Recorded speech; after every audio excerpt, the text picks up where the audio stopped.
Hey everybody, welcome to We've Got Ward, a Doof Media podcast series where we expertly dissect and discuss Ward, Wildbow's return to the world of parahumans.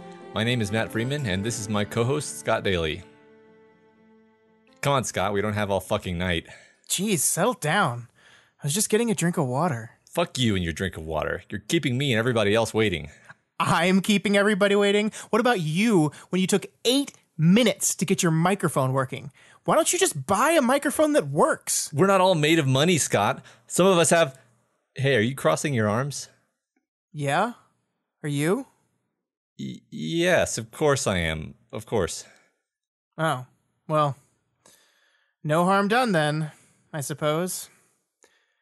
Anyway, this is the weekly podcast where Matt and I eagerly dive into Wildbow's world of PR nightmares, bigot-induced backsliding, and alien-based death powers as we analyze and interpret this ongoing web serial. This week, we properly jump into Arc 14 Breaking with chapters 14.2 and 14.3. The heroes gather, hopefully to begin the assault on Teacher's base, but the Wardens aren't quite ready for that. First, they've got to do some public relations events with everyone's favorite asshole, Gary Nieves. Matt, what do you think about these two chapters? So we're table setting for this arc, right? I mean, there's a lot of conflict, a lot of interesting types of conflict here. I thought it was really interesting that right off the bat, I was thinking like, oh, all right, this is going to be the arc where we invade Teacher's hideout, and then the chapter completely blue balls us. I mean, like that's the intended effect, right? Like you're like, yeah, all right, let's go get him, and then it's like, nope, you got to go deal with like some really frustrating shit now, Victoria, and get punched right in your weak spots by somebody who knows all of your weaknesses, and it's just kind of Victoria's not in a good place. We're creating some really interesting tension with the fact that Breakthrough is doing this fake conflict thing. Yeah. Remember when I said last week that I was like, Breaking is clearly going to be the action-packed fighting arc. And then we have a chapter that is entirely just like one conversation. Yeah. So, oops, not quite. I still think we're ramping up to that. I think we'll get there. But yeah, I think we're seeing kind of a slow build to that conflict and doing it by laying seeds and having very dialogue-driven conflict very early in this arc. And I like it. I like it a lot. Yeah, me too. All right, so before we move on into the chapters, the fan art contest voting is currently underway. Mm-hmm. I think that if you're a patron, remember to head on over there and cast your vote. Yeah, you should have gotten an email. Yep. If you didn't, let us know. Otherwise, just wait for the results to be announced. Yeah, I mean, the voting will be open for our patrons until next Monday evening. Right before we record our episode. Next week is the week we record our episodes on Monday. So we're going to keep the voting open till right before then. And so there's time. If you're not a patron right now, this is a really great time to join because you get a benefit immediately, which is you get your voice heard in this fan art contest. And let me tell you, there's some really good choices this time around. So there's never been a better time to join. Absolutely. Cool. All right, let's move on into 14.2. And this chapter begins with Victoria thinking about how hard it is to keep secrets as she looks over the many capes present in the bunker. The stress of trying to act like they're falling apart while not letting on about the planned raid is causing everyone to start falling apart. And Victoria observes this in many of the other hero teams present. Yeah, and what really jumps out to me in the opening of this chapter is as Victoria is pointing out this stress-induced collapse that seems imminent for every single member of this gathered hero organization is the intensity of her language here, right? Like the opening lines of the chapter are, what was the saying? 3 could keep a secret if 2 of them were dead. And then she says, I wanted to have more faith in humanity than that. 3 could keep a secret if everyone had balls or tits in a vice, or if their throats were directly on the line. This is very like violent, extreme imagery here that's going on through her head right now. That like the only way this thing's gonna work is if people are imminently threatened with with extreme violence. And I just think it's a great way of setting kind of her mood of this. And it's so fascinating that coming off an arc where it was very dark, it was very black, but they finished it by helping Sveta, and there was this like real moment of happiness where she could focus on Sveta and be happy in Sveta's success, and then all this stuff starts happening and it's just piling on, and so we've immediately gone to a Victoria who's, like you said, not in a good place, which I think that could be like the tagline of this entire book is Victoria's not in a good place right now, the book. Yeah, and I think it's really interesting throughout these chapters that Victoria doesn't really reflect on the fact that this applies to her just as well. Like yes, there's two levels of awareness of thoughts that Victoria demonstrates usually. One is having the thoughts. Two is being aware that she's having the thoughts. Right. And she doesn't do a lot of the latter in these chapters. Like she's having a lot of negative reactions to things, but she's not very often reflecting on the fact that that like kind of her assessment of this group fits her just as well. And that's kind of a theme throughout, I think. Yeah, I think you're right there. And I think we'll see that, you know, through her interactions with everyone else on her team. She's worried about her team. She sees the cracks in her team. She gets on Ashley's case at the end of our second chapter tonight. And it's very outwardly focused. And she's aware that she's not doing well, but it's very specific to the Amy mentions. It's not specific to just a general this cracking that she talks about in this chapter. She doesn't. I'm not cracking. Yeah, though I see the cracking elsewhere. Exactly, but she totally is right. The interesting thing. Right. So in the intro to this chapter, there's a writing technique that I think Wildbow is using here, which it boils down to being a simple, good communication technique, which you should do even outside of fiction writing context. And basically, that technique is general and then specific. So basically, Victoria is thinking abstractly about the stress, about the numbers of people involved, about the consequences of failure. And then she brings it in to talk about Victor and Rune and Gundek specifically, picking out capes who exemplified the abstract ideas she's thinking about how they exemplify those ideas. Yeah. It's kind of like an essay-esque structure, right? You offer the opinion and then you support your opinion with facts, or in this case, examples. And I like that it starts out with this kind of this metaphor that she defines that is basically riffing off of our name of the arc. She says she's looking at things as something solid, seemingly unshakable, that was being pushed just enough that the damage was leaking in. Cracks formed, and those cracks threatened to become breaks. So she defines her metaphor, and then she talks abstractly about what the metaphor means. Like she says here, it showed in expressions and appearances and how close capes sat to one another and how far they sat with personal space established. It showed in body language, in arms folded, in tension, and in the tone of the chatter that I could hear but couldn't decipher, or in their intent silence. So yeah, she defines this metaphor, and she abstractly gives us examples of the metaphor, and then, as you said, moves into those specifics. And yeah, I mean, that's just a good communication technique. It works if you're writing essays, do it like that. Yeah, but it also works here, I think. And I think I noticed it. The reason it jumped out to me as something for us to talk about specifically was that I was kind of going through the exercise in my head of saying, if we had just jumped from Victoria's kind of abstract musings into the dialogue of the chapter, it would have felt sort of like floating and separate, and it wouldn't have really anchored into the scene. But by connecting her musings directly to characters who are present in the scene, it kind of gradually brings you into the scene and connects her musings with the scene in a way that's very like, I don't know. It's hard to explain exactly, but do you agree with what I'm kind of getting at? Like this idea that if you didn't have that connective tissue of the examples, then it would feel very different. It anchors you. It makes her musings a lot less floaty and more grounded. Because it's like Victoria tends to like go on these like kind of thought experiments in her brain where she just kind of goes off on stuff. But yeah, this allows her to bring it back down. She's talking about something specific. It's something she's seeing here now. Here's what I'm talking about, and here are the examples of it. Yeah, I agree. Yeah, cool. All right. And I think those examples are really important too. And I kind of want to talk about Victor and Rune here because we get quite a few words describing their central deal. And so Victor and Rune are former Empire 88 folks. They were Nazis. They're terrible. But under the amnesty, they have changed a little bit, and they've attempted to reform their ways. In Rune, we see someone who has not publicly acknowledged or apologized for their past. Their silence has been damning, as Victoria says. Rune has changed her name to Scribe, but to Victoria, that name change kind of rings false. She says she's still just Rune to me. And she points out that she's been benched. She's not an active member of the team she's on, that she has no friends. No one's talking to her. No one's around her. She's kind of off on her own. Victor, on the other hand, was upfront about who he was. He wrote this letter explaining how he was trying to reform, how he was using the second chance for good, admitting the things that he did and saying how he's trying to become better.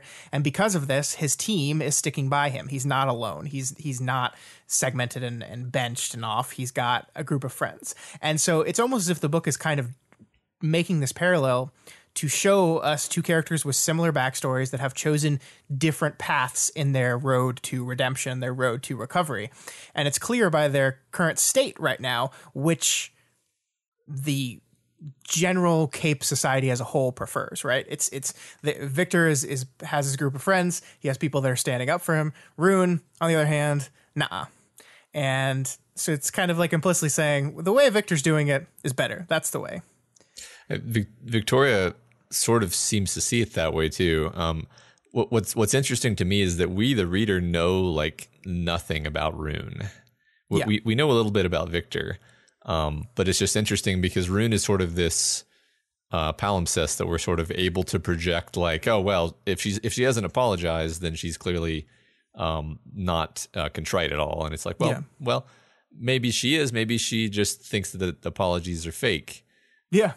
So, I don't know. I think it's interesting because it's like Victoria's doing a bit of projecting too, I think. Well, but I mean, here's the interesting thing to me is I don't think Victoria draws the lines quite that neatly either, because Victoria's response to his letter, his apology, is very dismissive. I think she does value it as higher than Rune's, but I mean, look at what she says here. He'd written a letter about his past life, his attempt to use the amnesty to be better, how he'd had someone close to him and that inspired him to be better. He'd found God. He condemned everything about who and what he'd been, blah, blah, blah.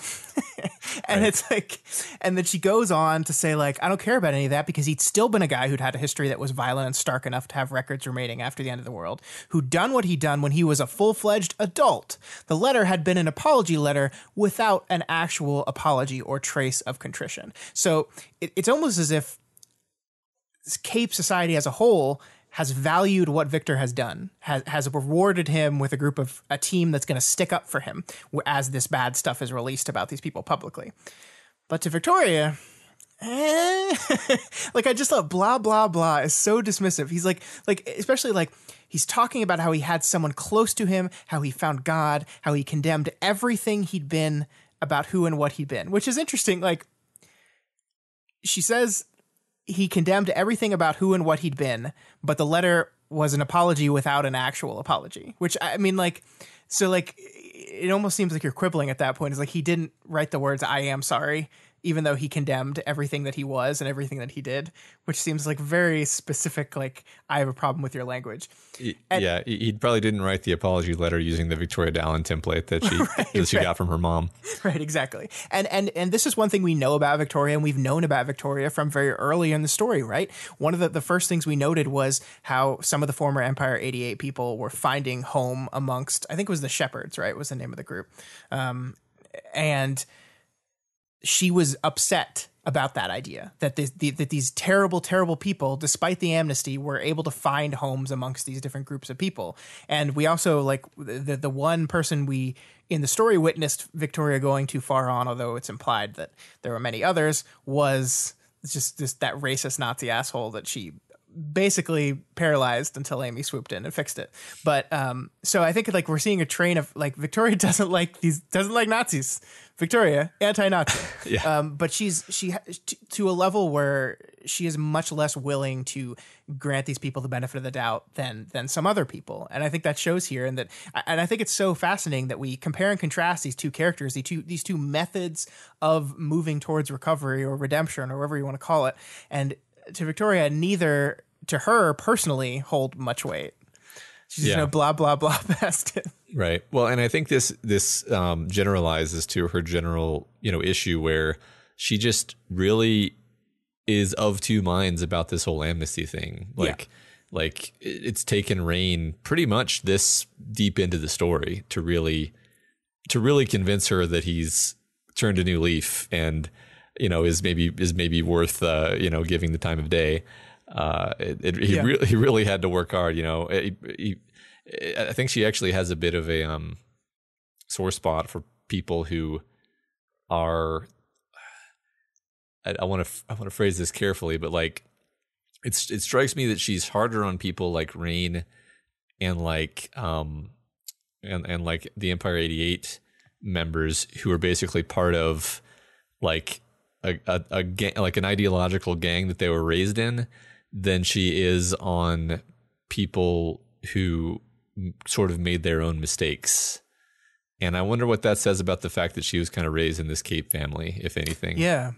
That's interesting. I also think it's one of the things she specifically mentions here when she's kind of calling bullshit on his how much contrition he actually has is first of all, he was super violent. So it's like she's measuring the level of bad stuff they did. And then also he did this when he was an adult. That is a big thing to her. Like he was a full-fledged adult when he made these choices and did these bad things.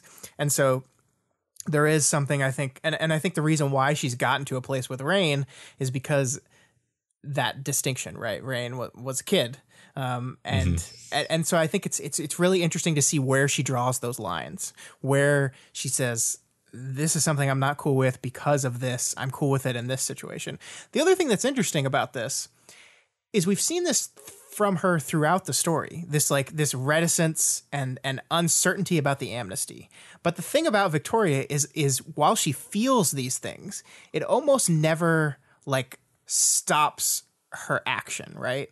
Like she's not like she doesn't like the fact that these Empire 88 people are with the hero groups. She's not going to actually like do anything about it, right? And I'm not saying she's a passive person. It's just like she while she doesn't like these things, she prioritizes other stuff more. So it's like, yeah, I'm not happy with this. I don't like it.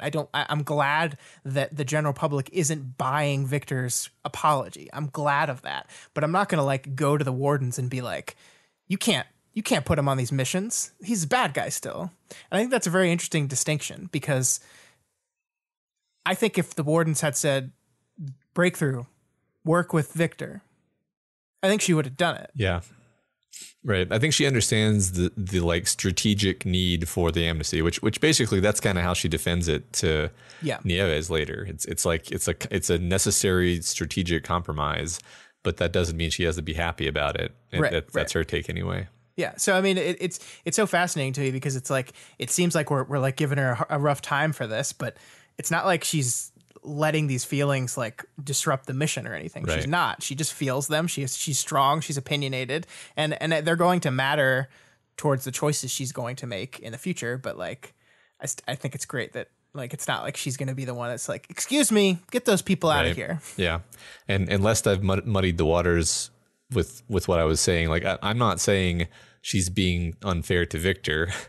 I'm saying like it's interesting where she chooses to kind of go on an internal mental tirade at people and where she doesn't. Like Rune kind of gets a pass relative to Victor, even though Victor was the one who wrote the apology, right? That's more what I was trying to draw attention to. Yeah, I mean Rune's pass is like, well, that she doesn't get dragged, basically. Yeah, it's like she's not even trying. So But here's this guy that is just faking it in her mind, kind of. And he might be. Like that's the thing, is we don't know. Like the text doesn't have the letter read. I just think it's interesting that she chooses to kind of go off on here. Like the blah blah blah really jumped out at me. Right. Yeah. That's pretty harsh for her. Yeah. Right. And I guess should we talk about Gundeck a little bit here? Because I'm not sure. I went into this less, but he's this guy that like promised his significant other that he was done with that life. He had left that life behind, and it turns out that was a total lie. And the teacher exposed that lie, and now has rough problems with his significant other. I thought that was good. I thought that was actually a good touch, like writing wise, because if that element hadn't been there, then you might sort of at least subconsciously be thinking like, oh, well, it seems like all teachers doing is airing everybody's like terrible things they've done, which they maybe deserve to have known publicly. Mm-hmm. Whereas Gundak, like, he's basically just like a hero who can't stop himself from being a hero, and that's his worst crime. Yeah, and he lied. Yeah, he lied to his wife. I think they say, I don't know, but family. I thought it said, but yeah. But I mean, that's cool too, because tying all this back to Victoria, we have our two Empire 88 people that are people that did terrible things in the past and are trying to work better, and teacher is exposing their terrible past in a way that's damaging themselves. That relates to, you know, some of the ways Victoria feels about her past. Then we have Gundek, who is getting teacher's method is like damaging his relationship with his family. Of course, Victoria has a very complicated relationship with her family that could be even more exploited through teacher's messings. Can't imagine what they could do there, and we might find out. Yeah. But I just like that a lot. It's like all these different methods, all these specific examples that Victoria dives into relate back to her in interesting ways. Yeah, I agree with that. Yeah. All right. Before we move on, Matt, we can't let the moment pass by where Victoria like looks at Rain's costume and says, "I approve." To herself. She doesn't tell him that. She says it to herself. And it's almost a moment where you could be like, wow, Victoria was really nice to Rain there, which is impossible. That can't happen. But then you remember that her and Ashley were pretty key in helping him design his look. So really, she's kind of just complimenting herself. Right. That's pretty funny, actually. Yeah. Yeah, no, I mean, that's a great point. It's also sort of just fun to like keeping track of Rain as this background, well, not background character, this side character, you know, secondary character who has like come into his own. And now not only is he a badass, but he kind of looks like a badass. Yeah, he's going to be a real badass in these chapters. Yeah. So good for Rain. Mm-hmm. So as we move on into this meeting, Scenarial is leading the discussion, and Victoria reminds us again that she's not to be trifled with. The plan for the time being is for the individual teams to tackle problem villains who are trying to take advantage of the situation. Specifically, they want Bluestocking and Semiramis cooperating with the heroes, and they want Midas to end up cooling his heels in Prison World. Cool. I love we're just doing this Prison World stuff all the time. Yeah. I wonder how much of this, as the assignments start to be doled out, how much of this is something that's like under the surface being orchestrated by the wardens to specifically do something that we don't know about yet. Because, you know, we get told by Scenario that the leadership, the people we normally see giving these speeches, handing out these orders, they're busy doing other stuff. So she's here and she's going to be the one to outline the plan. But the plan is basically like wait and deal with this other stuff while we're waiting. And that, like, the result in the room is like everyone like, oh, fuck. Like as Victoria said, everyone was like cracking already and are on the verge of breaking. And now they're being told, you got to wait 1, maybe 2 days until this is going to be resolved. Yeah.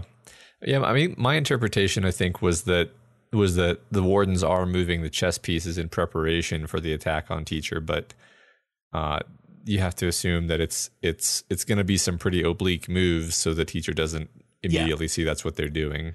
Yeah, but I mean, it isn't like Scenario is known as the hard ass. We get reminded again that she's like the most like infamous for being a hard ass, and now like conveniently she's the one giving the bad news to the group that they're going to be like, sorry, you're going to have to just wait and do this other stuff while you're waiting. It feels like that's a perfect message for the hard ass leader to give, right?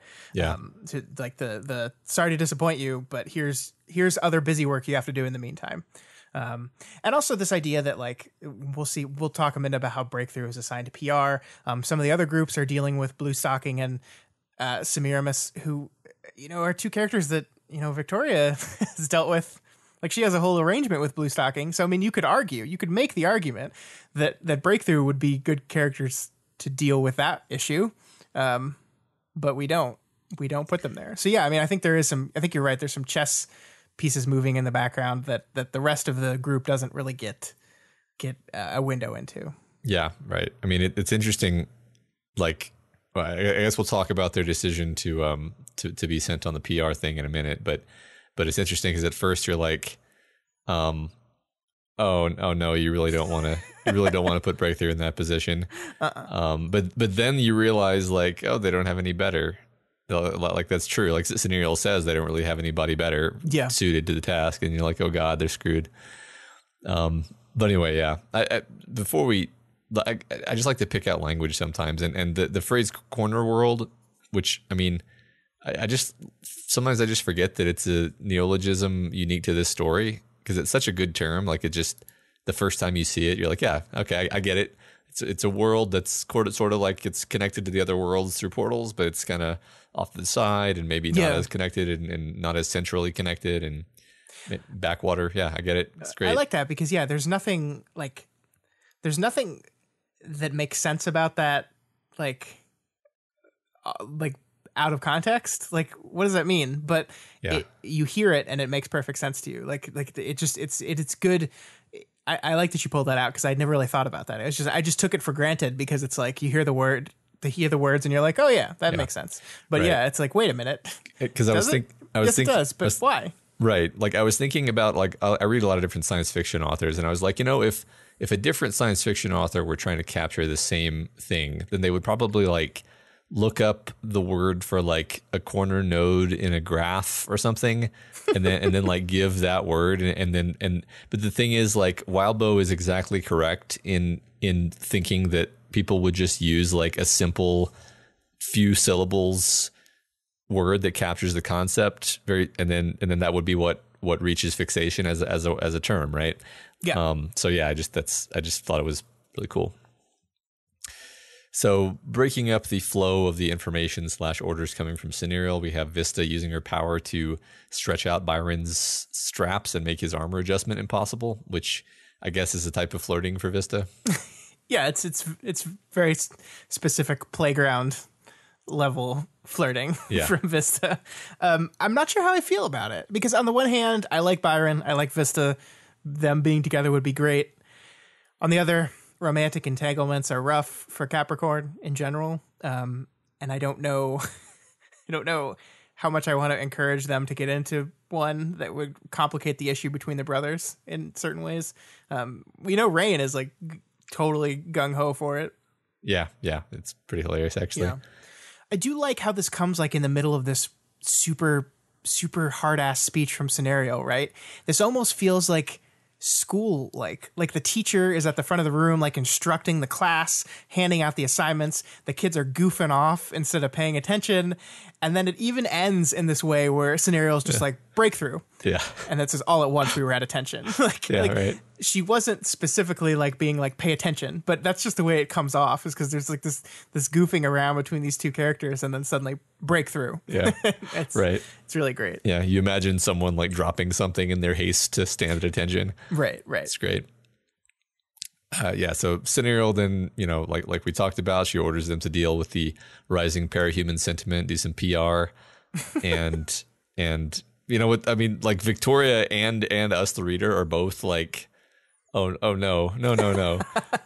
This is bad, ma'am. Excuse me, ma'am. This is a bad idea. Yeah.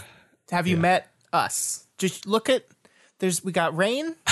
There's an Ashley here. Yeah. This guy murdered his brother, but turns out he didn't. Yeah. I'm not. Guys, look, I'm not doing well. As the PR expert of this team, I'm going to have to tell you about this concept called optics. Oh, yeah. Speaking of optics, we have somebody named Optics, and they're also really kind of they've got real bad optics. Yeah, right. Yes. But this is it's really great. I love it. It's extremely difficult to see this as anything but a really, really bad idea. And of course, we find out that actually things go rather well, and that's cool. And you got to wonder once again what the Wardens are doing here. It's so on the surface of a bad idea that you're like, maybe they know something. Maybe they're trying to do something else that our party is just not privy to yet. Yeah, I don't know.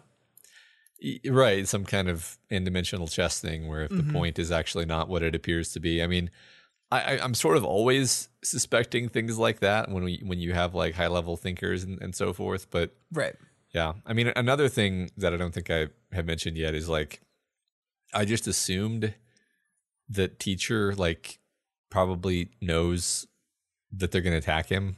Like we saw his surveillance facility. The idea that this like foot placement thing is going to throw off this like team of enhanced people who are studying Victoria's every movement.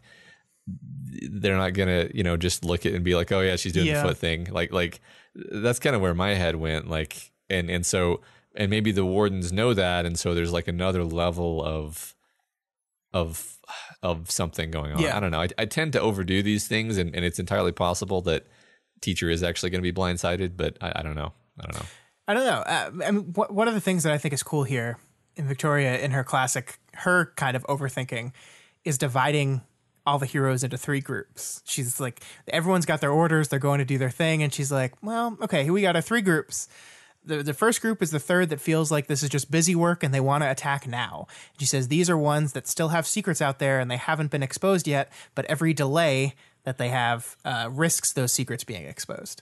The second third is the group that feels like this is stupid and they're doomed. They've already had their secrets exposed, but things are so bad and they've kind of convinced themselves that this attack is going to be really bad no matter what. I think she says those people will have their chin-ups today, but they will be terrified of tomorrow.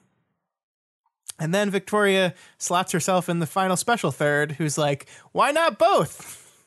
This is just busy work meant to distract us for a couple days because things are going to be really awful and it's going to go super bad. And that's me, Victoria. That's where I fit. Yep. I got to do the busy work, and also it's going to be super, super bad. Victoria, very psychologically balanced right now. Right. But it's interesting, like speaking, about breakthrough, is that Victoria puts these people in these 3 groups and is noting how each of these groups is responding to the different things. And it's like, you feel like you get the feeling here that the wardens are subtly manipulating the group. Either they're giving them busy work to distract them, giving them other work to do to kind of, maybe get them some smaller wins before things get really bad, or just keep them busy. Like a lot of Victoria's coping mechanisms herself are keep busy. Don't stop. If I stop, I think. If I think, I'm doomed. And so that seems like that would be a warden technique as well. And like I said, putting breakthrough in this PR situation might be something they are planning that they have not revealed to the group yet. I don't know. I mean, it's funny because I hadn't thought about this at all until you've kind of prompted me right now. And I'm like, well, maybe this is literally all subterfuge. Like maybe they're going to they're telling everybody, attack's not going to be for a couple days. And teachers watching them all and like basically reading their minds, practically speaking, and sees like, okay, the attack's not coming for a couple days. And then like 2 hours from now, Valkyrie smashes into his hideout and melts it to the ground. Yeah. Like that. Yeah, that would be the subterfuge, right? But we know that they don't have window into the bunker, right? Yeah, because of the custodian interlude. Yeah, and which once again I think was a great decision, because otherwise I would be just absolutely certain that teacher was watching this. Right. Yeah. But I mean, I don't think it's too unreasonable to say that while we feel like we know that 100%. How comfortable are the heroes about that? They think it. They think, using their thinkers, using people like Tattletale, they don't have any kind of window into this place. But they don't know it for sure. Yeah. Yeah, right. I mean, it's like, because basically the next thing that happens is it basically seems like Tattletale and some other thinkers have like picked out some moles from the group. Yeah.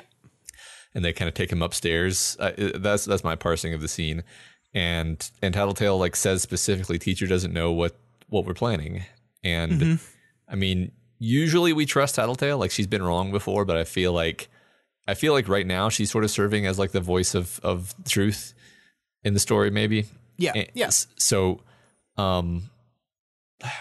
like you said, I mean, I guess this is all meant to tell us like, the heroes actually have their infosec on lock. Yeah. I mean, I don't feel a reason to doubt her in that case. Like I don't know. Like I don't know how much the story is like weaving around this complex trickery or not. I don't think so. I think she's probably right there.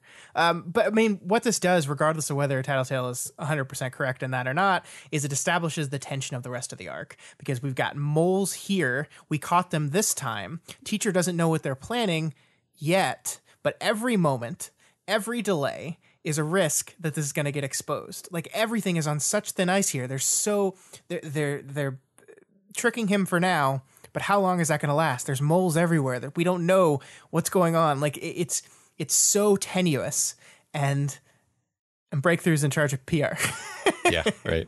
And I think it's just a great way of setting the tension. It's like, look, he might not have caught on yet, but the clock is ticking. Like it almost as if it is inevitable that he's going to find out what they're doing. The path to victory is executing it before he finds out. Yeah, I think that's a good point. And by delaying the attack by a day or two, they're making it even more risky, right? Mm-hmm. Yeah.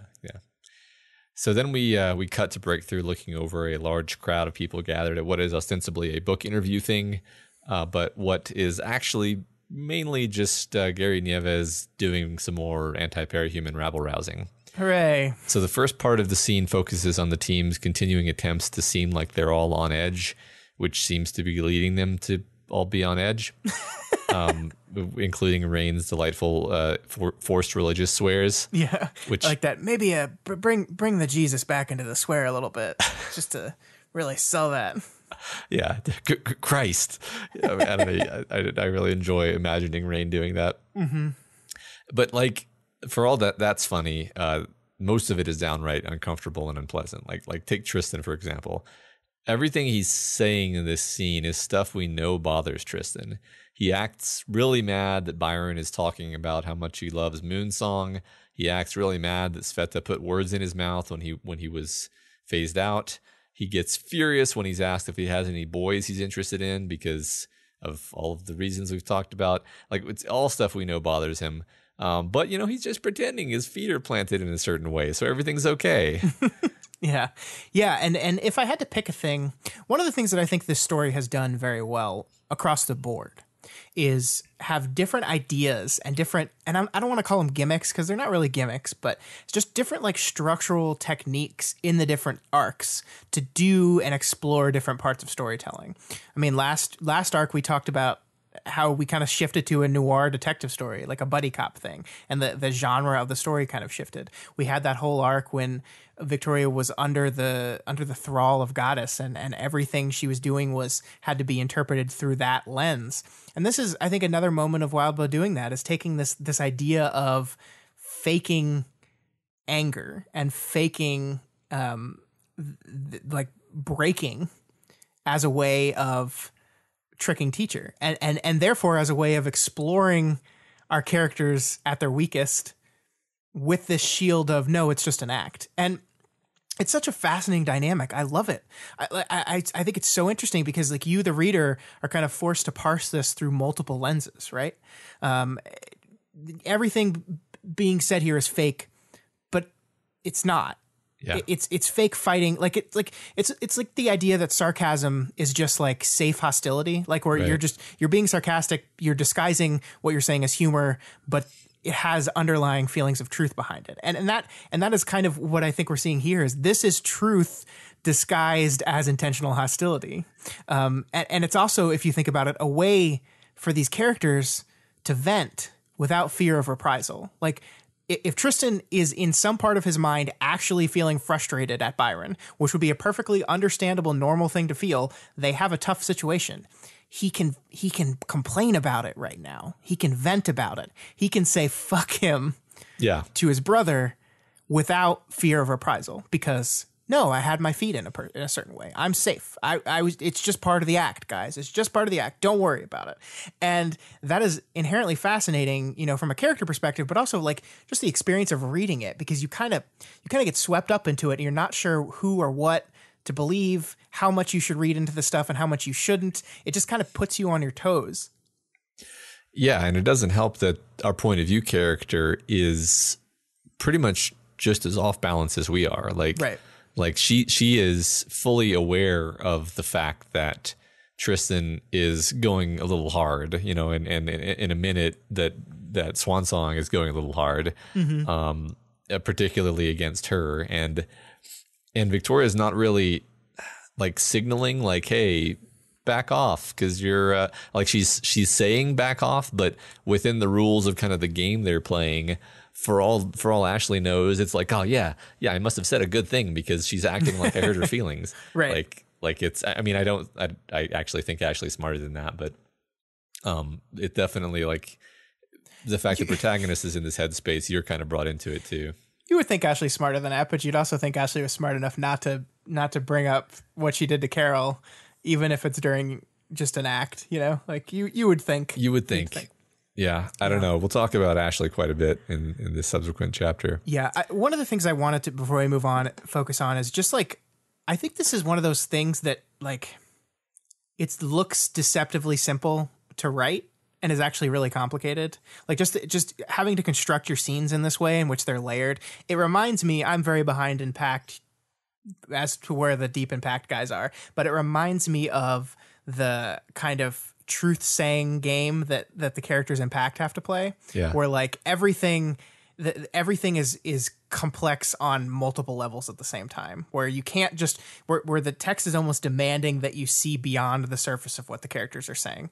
And I think it's hard to construct scenes that way that like work on both those levels but still feel propulsive and doesn't like alienate your reader because they get confused. I think it's hard to do. Yeah. And I think it's being done well here. Well, yeah, because not only do you have to keep to the consistency of the character you've created, but you have to have that character behave out of character, right? And yet but have still that be within consistent. Character, right? Yeah. It's pretty awesome. I agree, and thanks for pointing it out because it's easy to overlook. Yeah. There's also Matt, this one moment where Victoria is looking down at the scene and she sees the woman whose book signing it is, and she says, "A narrow woman with short black hair shot through with gray was speaking, face displayed on screens. I recognized her but couldn't place the name. I was so bad with non-parahuman names." And I love this because like it's like reinforcement of Victoria's importance and prioritization of capedom over regular people, and like her awareness of that. Like this is the girl who a couple chapters ago like read about the old man once in a file years ago and then was like, "No, that's him. I found him. Case 12." The old man, aka Case 12. And then here she's like, bookie bookwoman. Yeah, exactly. I mean, it's just a fun little fascinating window into just how cape oriented Victoria's lens is always. I mean, something we already knew, but here's reinforcement of it. I mean, this is out of left field and almost certainly false, but I wonder if this is like a power thing, like encyclopedic, like a bit of recall for all things cape that does not extend to the rest of life. I think that's probably too far. I think not. I think it actually just works better for it to just be a character trait that this has been her whole life, because it's like, if your parent is like a professional athlete, then you're probably going to be into whatever that sport is really hard, right? Except now you're also that sport, whatever. Yeah. So at this point, Sveta peels herself like an onion and folds all of her costume elements inside her body so she can sneak into the meeting. And she mentions that this is apparently uncomfortable. So this is kind of cool. We get to see what's going on with Sveta now. Yeah, I sat with this moment for a while, Matt, because I was kind of like, it's like a curveball to me. I was like, oh, wow. Yeah. I think one of the cool things about it is we're told in this moment that Sveta's current costume is salvaged from the piece of her old prosthetic body, right? So she took pieces of that body and made a costume out of it. So we see in Sveta here, we kind of see the three different levels of her. We see the new human body, we see the prosthetic body, and we see the tendrily self all combined into one person. We spoke last week about how we hoped that Sveta was going to be a combination of who she was and who she is, and not just her chasing this impossible goal of being that girl again, right? Like she points to that picture and says, "I want to be her." And we were like, oh God, is she going to chase that goal that she can't ever possibly get to? And I think this to me is kind of visual representation of, no, she is going to be more of a combining, a melding of all these different parts of them. She's all of three of those things together now. Yeah. And we don't spend a lot of time on Sveta, so we can't really see whether she's loving this, you know. I mean, she seemed really happy last week, right? Yeah. But I mean, how is she holding up, you know? Yeah. Has the novelty worn off yet, right? Yeah. Probably not yet. Seems pretty fresh, actually. But I liked this a lot once I kind of went down this path of thinking, because then as on my reread, I got back to the point that we're going to get to in a bit, where Swan Song says, I'm both, all three. I'm who I was, who I am, and who I want to be. And I think that's very poetic in that we kind of see Sveta in her costume, in her body, in her tendrils, an example of that. She is who she was, she is who she is, and she is who she wants to be. And I think that's really cool. Yeah, I like that. Let's keep track of that, this arc, as kind of a thing that's reflecting around, because I feel like that's kind of an arc theme that's been stated out now by Ashley. Mm-hmm. Ashley gets a lot of good lines, doesn't she? Yeah, she does. So speaking of Ashley, at around this point, Swan Song starts being pretty aggressive, poking at really sensitive spots. Bitch at us when you don't have any parents like Sveta, when you've killed them by your own hand like I did, or when you've smeared your mom's head across concrete like Victoria did. My blood ran cold. Ashley met my eyes and there was nothing there. Cold, emotionless, unflinching. Yikes. I know better, Swan Song. I mean, she's really selling. She's really like gung ho for this mission. Oh, she's selling it. Yeah. Yeah. And again, like, I wonder if on some level, like with Tristan, it's an excuse to get to live out the nagging tendency that she's been holding back a little bit, because she doesn't have to worry about it. Like, these are definitely things that I think an earlier version of Ashley would have said. These are definitely things that I think Damsel would have said. But these are not things that the Ashley we had seen the last few arcs saying. Yeah, certainly not. Certainly not. I think that she's like, she made some borderline remarks, you know, recently, but this is way across the line, and she knows it. Yeah, and she's saying it because it's across the line, right? Right. I mean, it's by design. But I mean, but you would think she would be able to know that there's cross the line, and then there's really, really far across the line. You're there. And also we have this recurring motif of her eyes, right? This is something we've gone back to with Ashley several times throughout the story, that she looks into Ashley's eyes and doesn't see anything, sees cold, emotionless nothingness. This is the same look she gave right before she murdered B.O.B. So like, this is we're calling back to this very specific non-Swan Songy thing. And it's scary. It's really scary. Victoria gets scared by all this. Yeah, it's interesting because I think different readers have different takes on where Ashley actually is internally, because I don't actually just immediately kind of swallow Victoria's take. I think that Victoria is herself extremely off balance and compromised, and therefore very prone to seeing what Swan Song is doing as being an indication of like, oh, she really thinks this, she really hates all of us or whatever. Yeah. And we'll talk about that a little bit more in a second when she kind of uncorks a bit more. Yeah, but I mean, I think you're right though. I think the next chapter is more reflective on what's going on with Victoria than it is what's going on with Ashley, almost, which is kind of crazy to say because it's like an Ashley driven chapter. But anyway, we'll get there. Yeah. I just wanted to point out that line that I talked about earlier where Victoria is like trying to say, it's like, you're sounding like Damsel, earn your reputation as Swan Song, don't lean on what you did as Damsel. And she replies, I'm both, all three, who I was, who I am, and who I want to be. And Victoria's response to that is, I guess don't let one happen at the cost of the other two. And Ashley's response is, I'll do that as soon as you take your own advice, which is like amazing in a bad way. Cause like, she's right. Like, I mean, this is ironically something that Victoria is herself struggling with constantly. And I think that's, it's like remarkably observational of Ashley, while also being like, yikes. Right. Because Victoria doesn't like make the conscious parallel of like, oh yeah, I've got the whole glory girl thing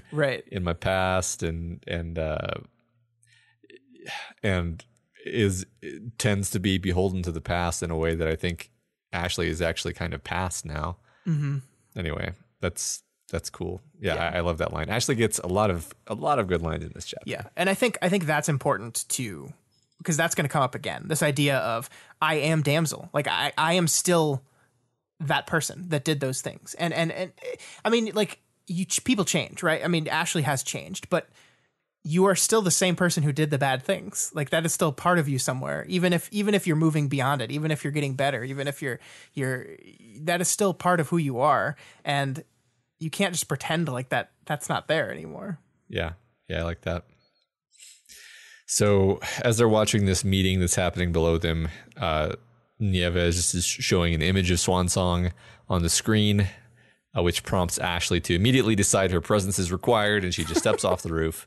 I've been summoned. Yep. The Ashley signal. Exactly. So the team then makes their way down to the street in style.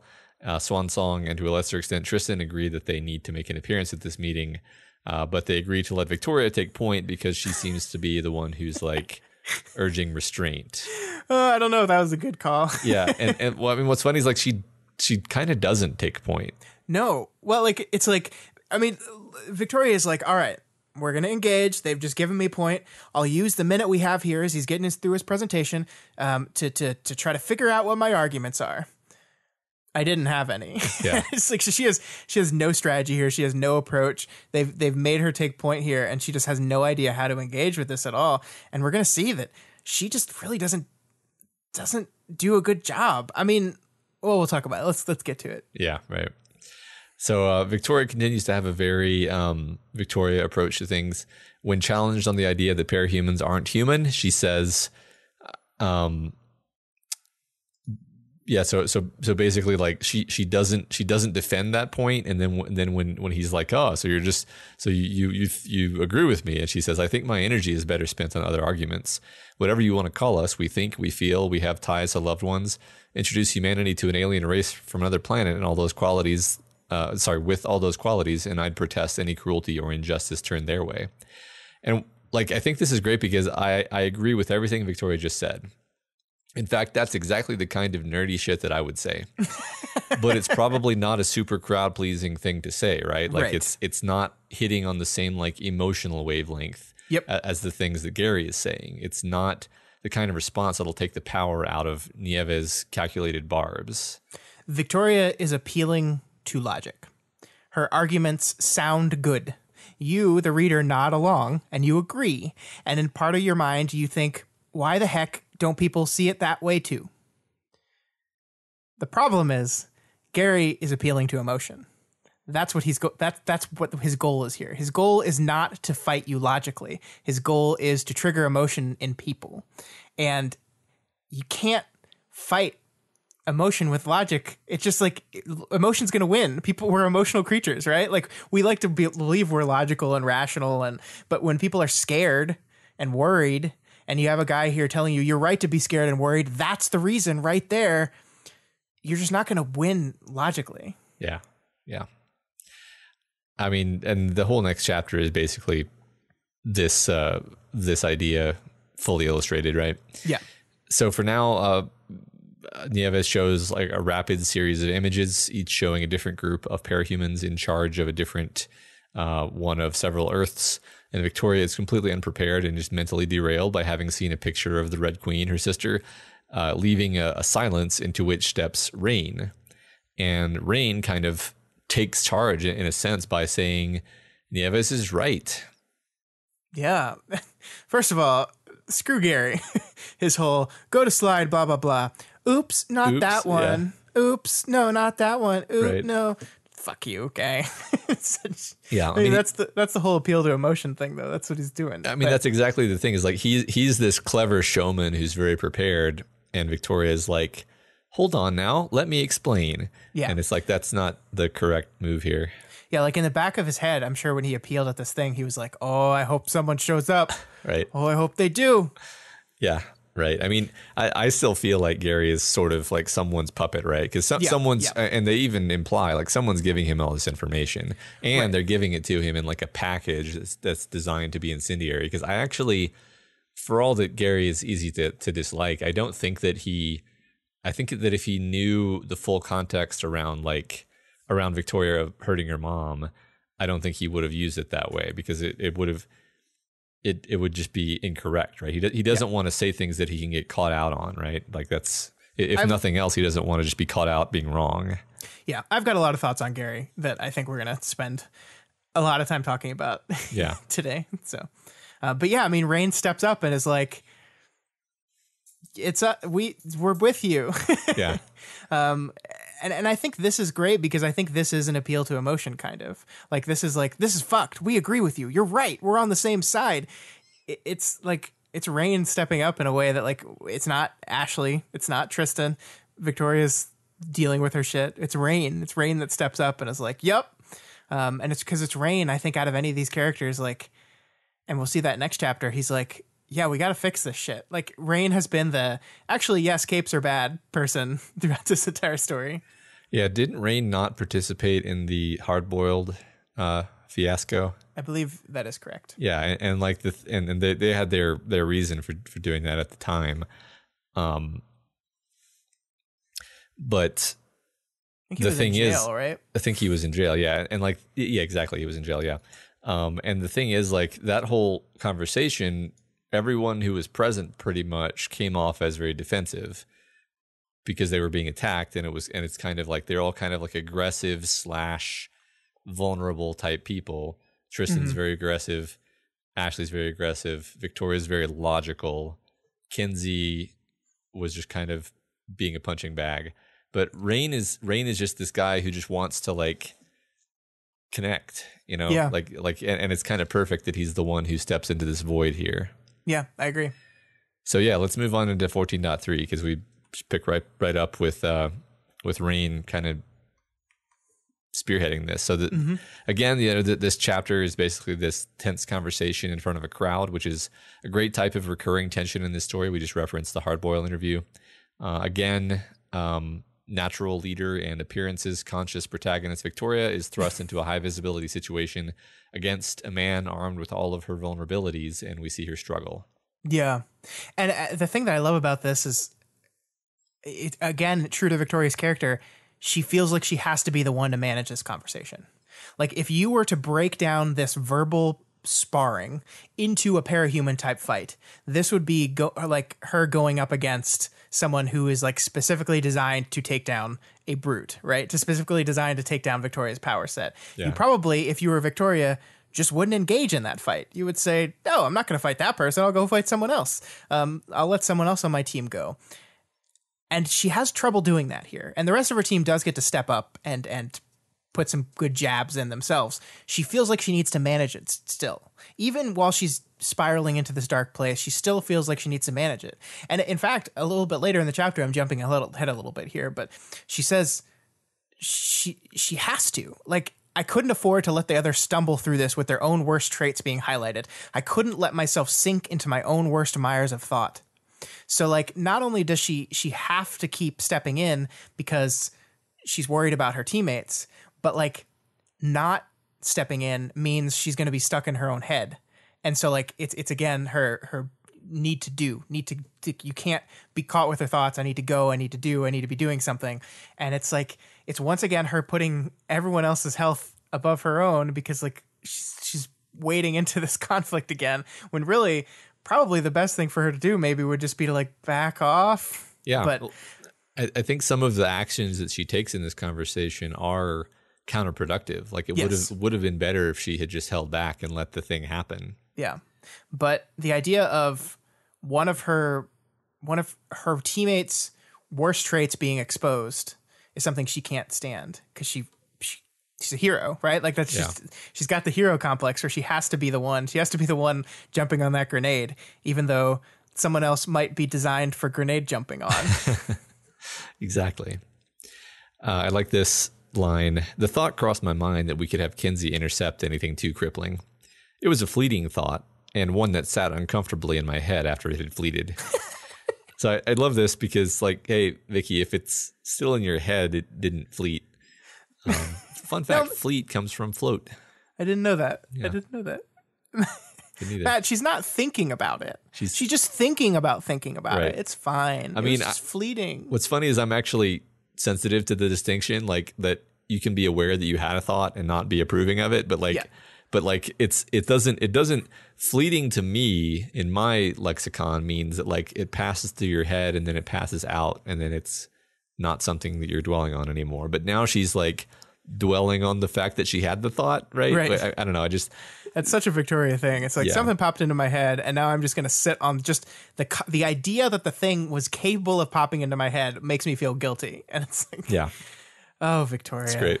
I love you so much. Yeah.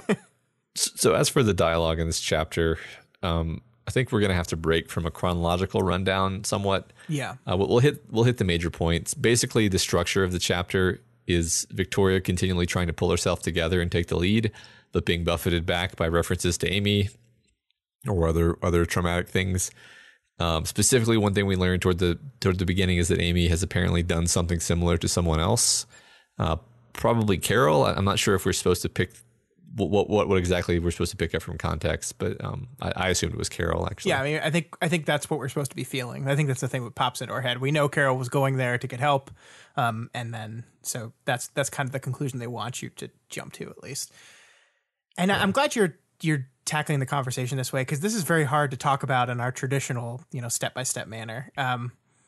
This is almost the rest of this chapter is this one conversation, right? This dialogue between the team and Gary.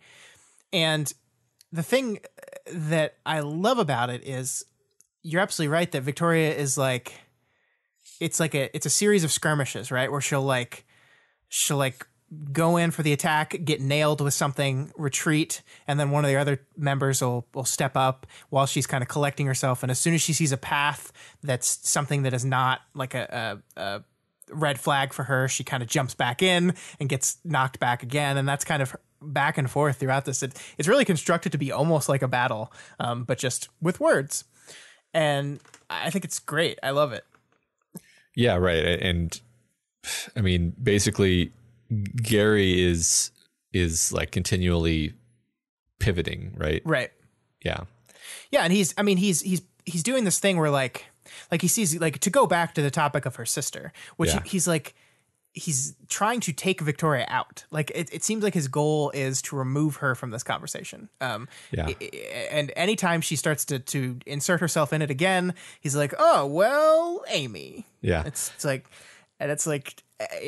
awful, but maybe he wants her to lash out with her power again. And like, I mean, we did see her use her aura on Hard Boil, right? Yeah. I think she does.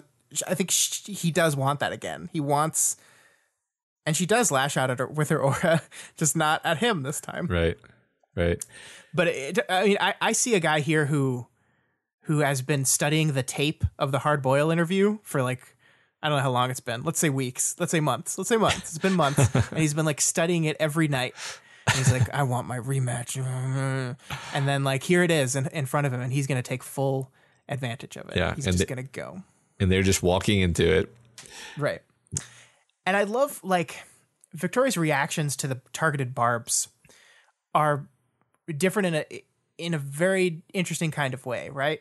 Because as he's saying these bad things targeted at Victoria specifically, it is her teammates, specifically Ashley, that kind of escalate off of them.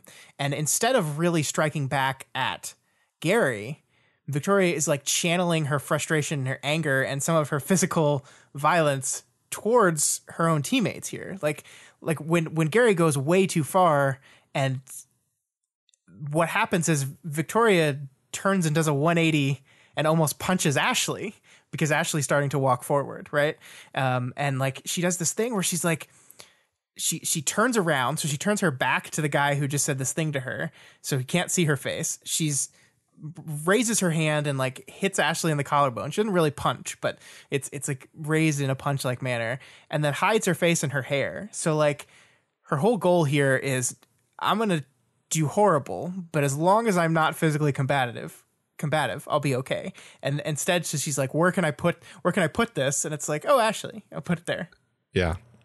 And Ashley's basically stepping forward to, well, defend herself, but also defend Victoria, right? Right. It's I'd have to reread the scene, but It is. I wonder how much of this defensiveness is on Victoria's behalf, and how much is on her own behalf.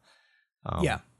Probably. I mean, definitely some, because Gary is ragging on her for being part of the Slaughterhouse-9. So Yeah. I mean, Ashley's definitely agitated. Yeah.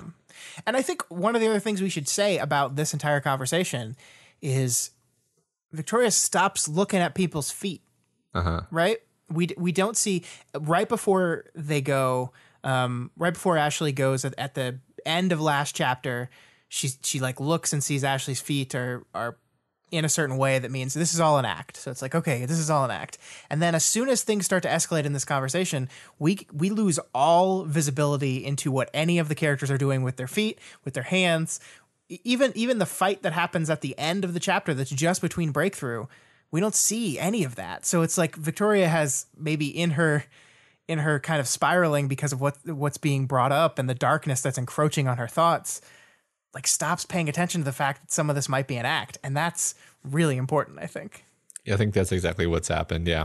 And I think a lot of it definitely is an act. So she is the one who's losing it most of all, because I feel like everyone else in Breakthrough, as agitated as they may be, they're still putting on a bit of a front, whereas she is punching her teammate in the chest in front of a crowd, right? Yeah. So, and using her aura on Ashley. Ashley, yeah. Right. Let's talk a little bit about the Amy reveal here, though. Yeah. That Amy has done what she did to Victoria to someone else, is what we're told. Victoria is basically like praying that this is misinformation. She's like, it's a mantra she's repeating over and over again. Misinformation, misinformation, misinformation. What do you think? What is your interpretation on this? Do you think it's true? Do you think it's a twist of the truth a little bit, or do you think Amy just accidentally did an uh-oh?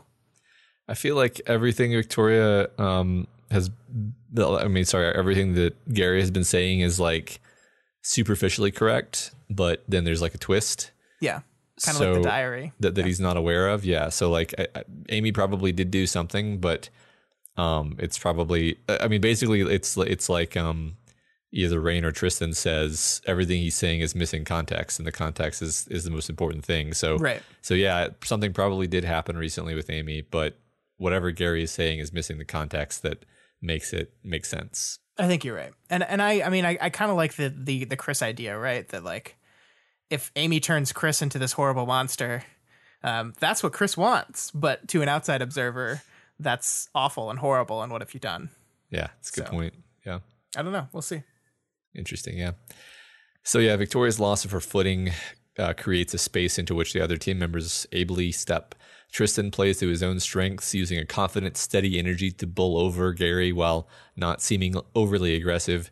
Ashley, on the other hand, brings an aggressive sense of self-righteousness, which may actually be serving a positive function here. Yeah, and I think one thing with it's clearly being established here, no matter what, is that Victoria's method of attack in this argument is not working. So seeing everyone else kind of get their own shots is pretty great here. Yeah.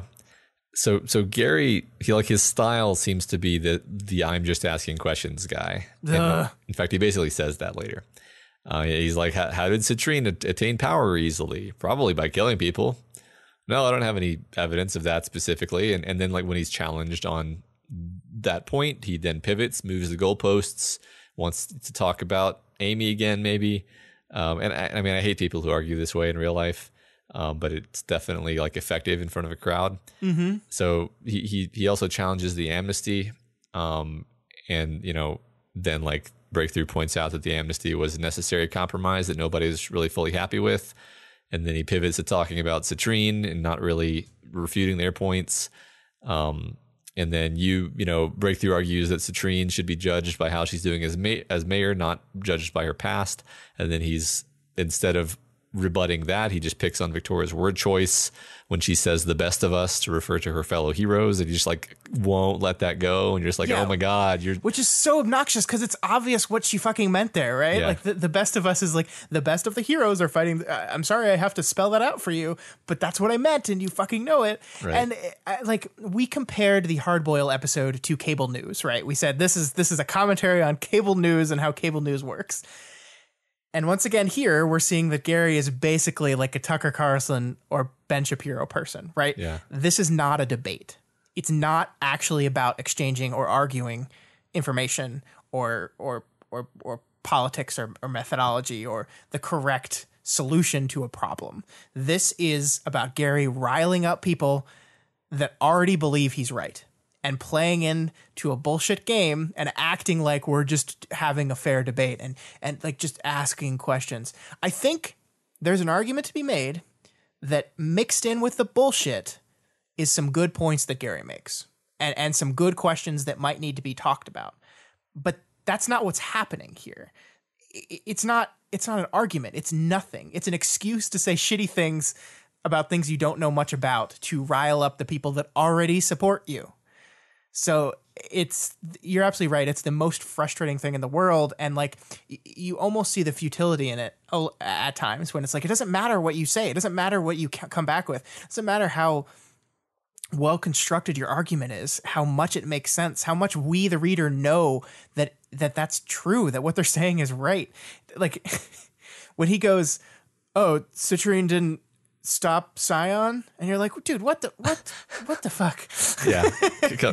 But what's great is that, like I said, like having that energy of Tristan and Ashley there to be like, oh, come on, man. Like in a way where it's like, Victoria basically describes it as being like this, especially Tristan kind of hitting this pitch perfect balance between being, forceful, but also just being like taking the high ground.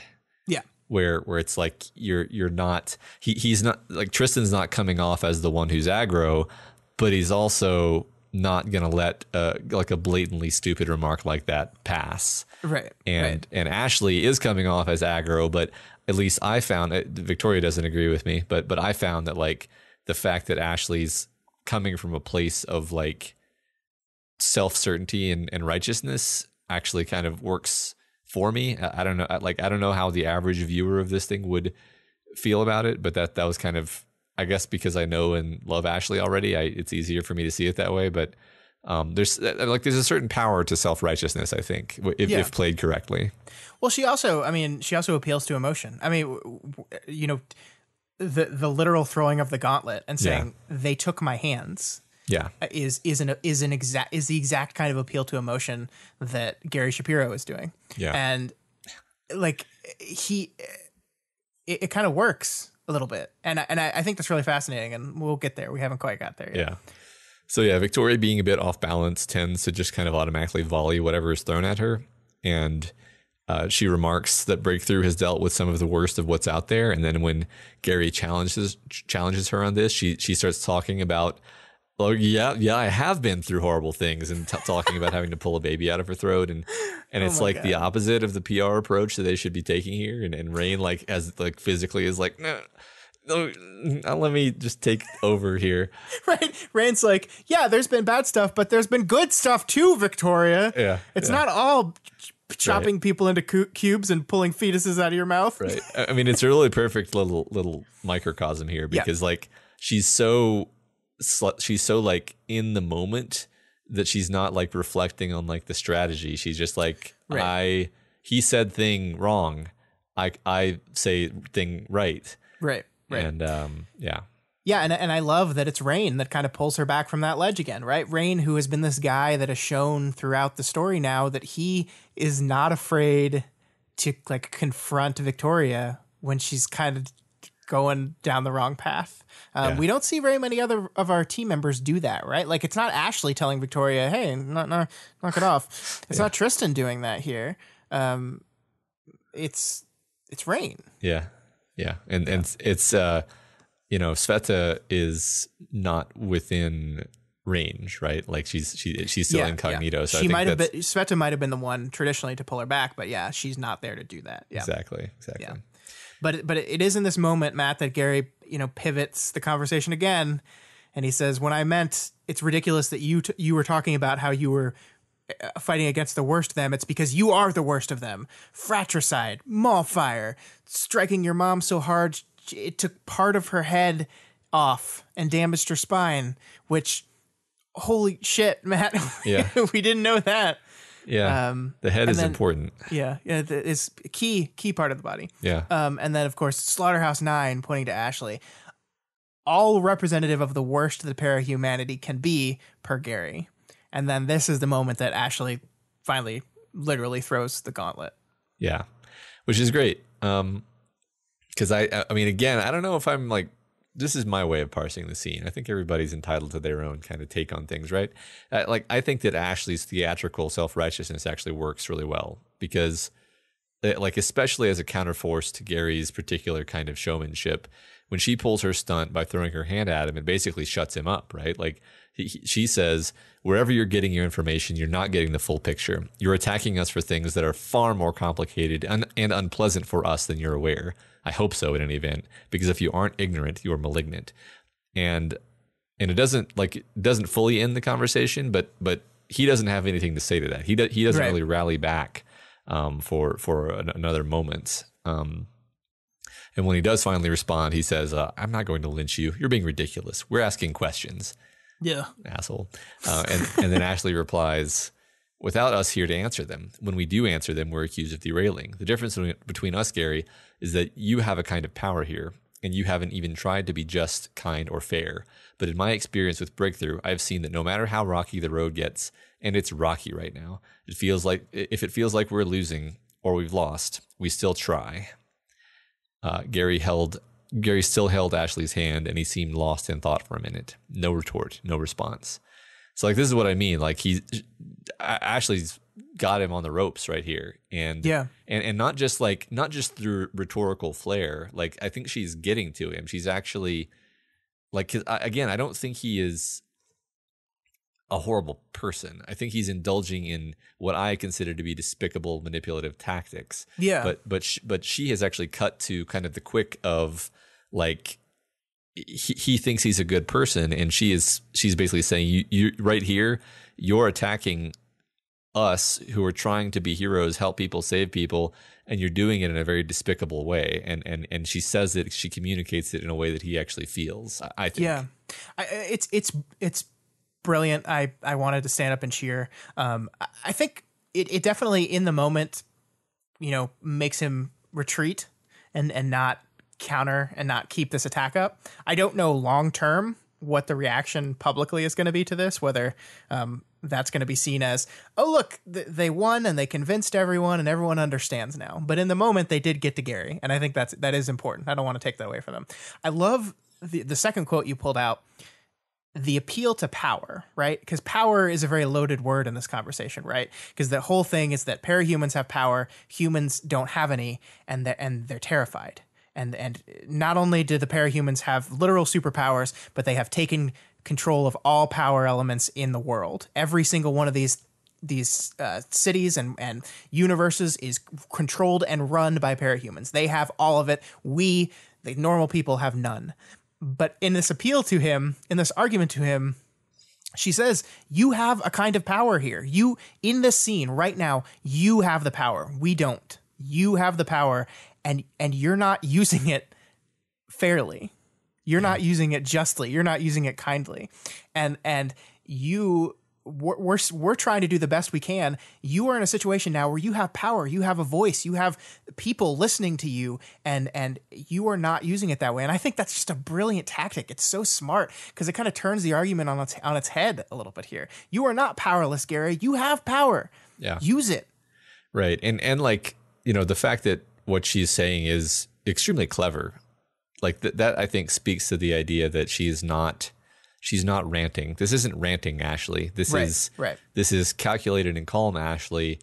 If anything, putting on a bit of a show and maybe delving into the theatrics that were damsels stock and trade. Yeah. For a purpose, but not just to indulge herself. Yeah. And I think that's awesome. Yeah. I mean, the speech about what the Slaughterhouse 9 did to her, I think is probably the first time most of the people listening to this have gotten a window into what they did, not just to the people they attacked, but to the people that were in their group. They took my hands. They forced me to do this. They destroyed me. I wasn't perfect before, but they took my voice. They destroyed me. And It's so good. It's I love Ashley. I love Ashley so much. Yeah, it's a really great moment. Yeah. For Ashley, and just a great story moment. Mm-hmm. So basically, this interaction ends with Breakthrough offering to work with Gary to address his concerns if he's willing to work with them. And the book author then gives them a copy of her book about power, which is, like you said, that's kind of the crux of what's happening here. Deconstructing of power. Yeah. And I love Victoria is so exhausted by this conversation by that point. She doesn't care. Yeah. It's like, I didn't have a read on her, but whatever. I held out my hand, took the book, thanking her. People would interpret our taking of the book however they wanted. She's just like, I can't with this right now. Yeah, I can't calculate this out. Yeah. Sure. Yeah, whatever. Yeah. But yeah, so I love how it ends. It's like, Gary, like, come to us. We'll help you. We will help you. We are on the same side. We agree with you. We'll help you.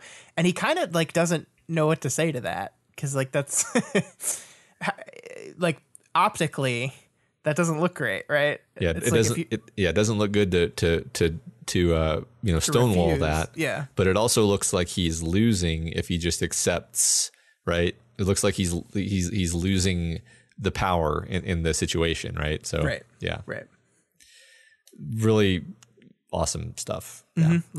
Love it. And I mean, it goes without saying, right? Like you have this, we talked about this a lot in the last arc too. Like you've got all these different characters who have their own different motives and motivations and internal dynamics. And they're all like, every character is firing on all cylinders here. It's fantastically written dialogue. Even Byron gets some points in too. Like he kind of steps up, the kind of shy, reserved Byron steps up and be like, no, you don't understand. Like my brother is not a monster. I've forgiven him for what he's done. Like you don't understand. I think it's great. Yeah. Yeah. So then the team has a private powwow. Rain actually seems pretty gung-ho about this idea of addressing the issues that Gary's brought up. So that wasn't just like a ploy. Yeah, he's all about it. He's like, yeah, we can do this stuff, and here's how we should start thinking about this. And I want to talk about this for a while, and I think I want to circle back to that comment you said about Gary Nieves as a human being, because their argument here that both Rain and Victoria are making are fairly defensive of him, like saying, yes, he's small, he's a small man, but he's using the only tools that he has. And I want to talk about that. I want to talk about Gary in the book, about what he's trying to say. I know I just compared him to Ben Shapiro. I know. I know his views towards capes are very bigoted. I know. But is he a bad guy? His approach is wrong. We know that from our lofty perspective as a guy in the head of a cape, but also getting to hop around between all these capes and interludes. We know that his perspective is wrong, and it's not going to fix anything. But is he bad? And I think that's really fascinating, because I think the book doesn't want to give a clear answer on that. I think you're absolutely right that they got to him. They appealed to him emotionally, and there are moments where he reacted to that, where he, like, moments of realization possibly. Yeah. And I love this idea that he's a guy that thinks he's right, and he's a scared guy that thinks he's right. And yes, the way he chooses to use that assurity is wrong and terrible and bad. But like you said, he's being used, and possibly, we don't know. I think it was Teacher who said Dinah was using him, but I don't know how much credence we want to give that. Yeah. But I think it is clear that he's getting his information from somewhere, so he is being used by someone. Right. I mean, so I love that. This is a complicated dude. Right. Well, because I mean, it's always complicated, right? Because like we know that he's basically a traumatized person. He's seen people die. He's been in a firefight where he actually acted rather heroically to try to save people and to fight back against the attack. And he's scarred in much the same way that all these capes that he's arguing with are, except the thing that he's chosen to place the blame on is the nebulous existence of parahumans, including the ones who are basically trying to achieve the same things he's trying to achieve. And it's an emotional, fundamentally it's an understandable emotional reaction. It's just self-defeating. Right. Yeah. It's just wrong. Right. It's just so you do hope that he can get back from it. And I think that like that's the thing is I think it is correct to call him a bigot, and I think it's also correct to say that his position is understandable from within his framework and his experiences and what's happened to him. Yeah. Well, I mean, we talk so much about recovery and redemption and people getting to better places, right? And this has mostly been reserved for our parahuman characters because they're our main characters. But like I think we said before, everyone in this world is trying to get to a place where they're better off, where they're healthier, where they're happier. The humans too. And they have different concerns. They have different things they fear. They have different things they experience and have to go through. And yeah, he's wrong. But I'm really interested in the continued journey of this character. He's kind of popped up again and again throughout the story. And I'm really interested to see where his finish line will be. You know, will he be swept up in his bigotry to a point where he can't get past him and it just ultimately destroys him? Or like Rain hints in this thing, change is hard, but it's possible. Is it not too late to show him the error in his thinking and to bridge a sort of understanding between these two groups of peoples? Because I think Gary has kind of been set up in our story as the path to that bridge. If you want to convince human beings that the parahumanity and humanity need to become more symbiotic, need to work together, need to come together as groups of people, it seems like you're going to have to go through him. Like it's just the way it's going to work. Yeah, right. Yeah, he's definitely, narratively speaking, he's the mouthpiece of this sentiment. So, yeah. Both within the story and sort of on a meta level. Absolutely. You're right. Yeah. So yeah, then the team shifts to blasting Ashley for her excellent performance. That was great, and they're all wrong. Victoria specifically wonders if the real Ashley isn't this cold, monstrous visage that she's seeing right now, and the friend Ashley who loves Kenzie wasn't just a put on the whole time. And I think this is such bullshit. I'm so mad at Victoria right now. Well, yeah, and I mean, we need to talk about this.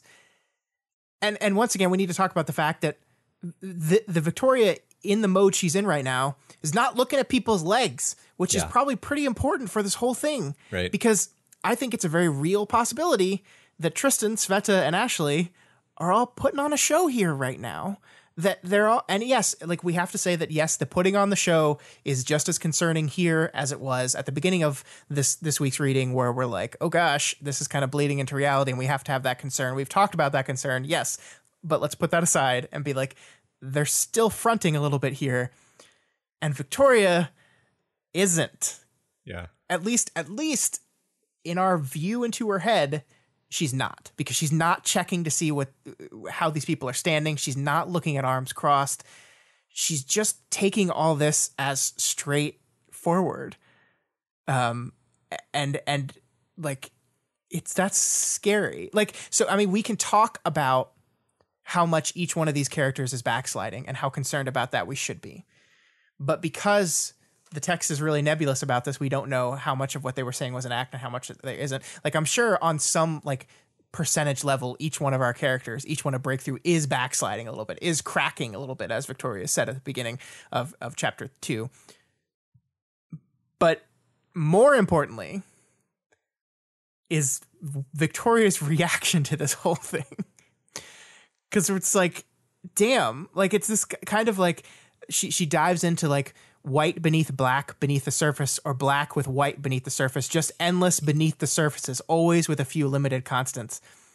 Like this idea that beneath people's goodness, there's more badness, and beneath badness, there's more goodness. And there's no, like, it's just like, it's like, whoa, Victoria. Like, I agree, Ashley's going through some shit right now, but whoa.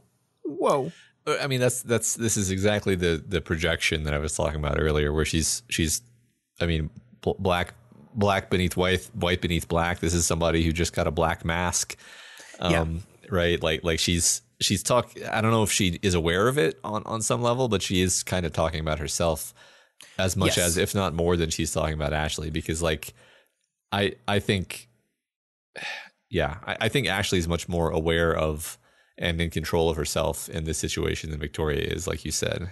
Yeah. Well, I mean, the great thing is we saw Ashley, when she took off her hands and threw them, she was wearing nail polish, and we know nail polish because I spent 20 minutes on it that one episode way back in Arc 2. Nail polish was kind of used as a signifier for her. Remember, she went with the darker shade. But the nail polish she's wearing is white and black. It's like a mixed white and black nail polish. And it's kind of part and parcel with Ashley's understanding of herself as, I am what Damsel was, I am what Ashley is now, and I am what Swansong wants to be in the future. I am all these things, and I'm okay with it. Like, right. I'm dealing with it. And yeah, I mean, that's something that Victoria has a lot of trouble dealing with. Like, it's just this idea, like, both with her obsession with the past, but also her running away from it, her fleeing from it. Like, I don't want to be, the idea that I could be like Glory Girl terrifies me. Yeah. And yeah, I mean, it's so complex and wonderful, and just this wonderful window into Victoria right now. And again, it's like, I just want to be like, hey, Victoria, check their feet. Yeah. It's a little bit of an act. I mean, I feel like Ashley has channeled what were her worst aspects into something that is actually working for her in this scene, at least. Like, think about, there's the part of Ashley that kind of needs to feel like she's able to lord it over people sometimes. And I think that Ashley knows that is a part of her, and maybe that's always going to be a part of her. Right. So in this scene, she calls Gary an insipid dolt, which probably felt really good. Yep. And then she kind of awesomely verbally took him down, which probably felt really good. But at no point did she threaten to blow him away. At no point did she like menace the crowd with her hands. She just did a very cool, like, moral victory by in fact taking her hands off, symbolically completely disarming herself and throwing her power away, essentially. Right. This isn't Damsel trying to be scary. This is Damsel trying to be the opposite of scary to make a point, and thereby winning the argument. And it's great. It's great. It's like it's like a kind of really cool self-mastery, actually, which is why I'm so annoyed with Victoria right now. She doesn't understand. And Victoria does give her some credit for that, right? The end part of this quote is, there had been vulnerability here, though, showing the missing hands in front of watching eyes, declaring she wasn't Slaughterhouse. So she gives her credit for that vulnerability, for that disarming, as you said. But I love the last line of this. Still, there was something I'd call darkness. And I love that, because she doesn't say, still there was darkness here. She says, still there was something I'd call darkness, which is very specific to, under my definition of darkness, I see that in her, right?